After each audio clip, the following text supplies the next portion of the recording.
You guys have been asking for a what's on my phone video for a while now. Well, let's do that today. While this may very well not be the best setup ever, it's one that works for me. And here's a big fat disclaimer. This is not a video that offers tips for customization, just a fun little what's on my phone.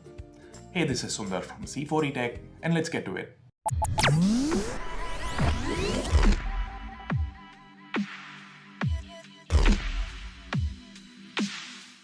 Right now I'm using a OnePlus 3T, the 6128 variant, running on Oxygen OS 4.1.3 based on Android 7.1.1 Nougat. Oh yeah, there's a system update, but since I haven't experienced any flickering issues, didn't bother to update yet. To unlock the phone, I use my fingerprint, which I love using on this phone. The sensor is very accurate and fast.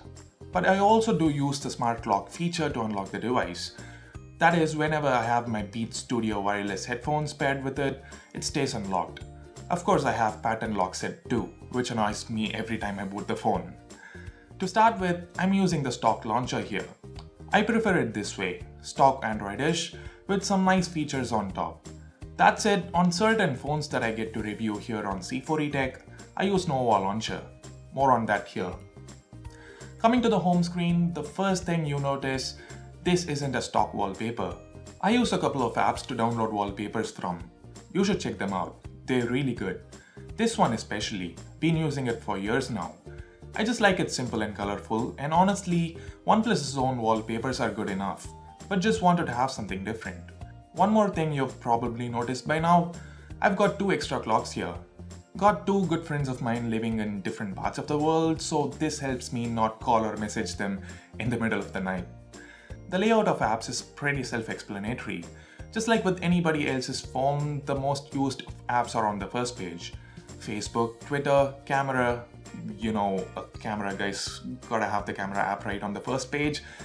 WhatsApp, settings, Play Store, Feedly, Chrome. Yeah, I use Chrome as my primary browser. If and when I face any issue with it, Dolphin's got my back. And this icon right here is not the Shazam app, it's the Shazam widget. Tap and it starts listening right away. Handy little thing that's been very useful to me. I also got a list of favorite contacts tucked in here. Setting it up is a painfully slow process, but you just gotta do it once. Swiping up brings up Google Now, and swiping down pulls down the notification window. To those waiting for me to talk about Shelf, it's not very useful to me, so I have it disabled. I've got 4 apps on the dock. Quick Pick, my choice of gallery app, the stock phone app, Black Player, my music player of choice, and the stock messages app. Quick Pick and Black Player are apps that offer a ton of nifty features that made me stick to them for about 2 years. Moving on to the next page, the upper half of the screen is filled with the Feedly widget. It's quite handy. I could just read the titles here to stay updated on tech.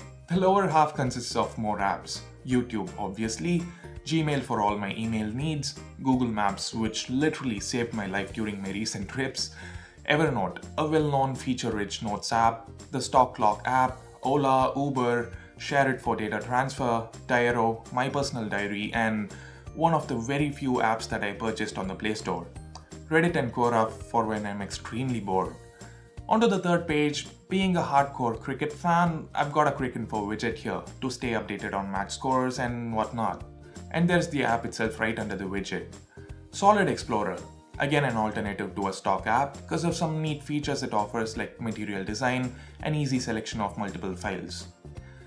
Emo or IMO for making international calls over the internet since WhatsApp and Messenger calling aren't supported in some countries. Instagram, which I rarely visit. Google Keep for when I want something not as heavy as Evernote. Safe in Cloud, my password manager of choice. Apart from these, I've got a few games, not really a mobile gamer, so my collection isn't very huge, and got some apps for photo editing and mobile payments, and some streaming services like Saavn and Hotstar. That's not all, I've got apps that I rarely use in here, like Adobe Clip and Dolphin Browser. This being Oxygen OS, I've customized it to my convenience. If you haven't noticed this yet, I've actually swapped the recents and the back keys, and these shortcuts have been very handy. Long press home for camera, long press back for opening the previous app, double tap recents for opening split view, and so on. Another of Oxygen OS's signature features is gestures. I don't use everything, but some of them come in handy. So that's it for this video. Hit thumbs up if you like what's on my phone, or if you feel it's too bad, thumbs down. If you have any tips to offer, let me know via the comments below. Anyway, subscribe to C4E Tech if you haven't yet, and while you're at it, do this to make sure you get notified each time a video goes live on the channel. Thanks a lot for watching. This is Sundar from C4E Tech, leaving for the moment. Have a great day.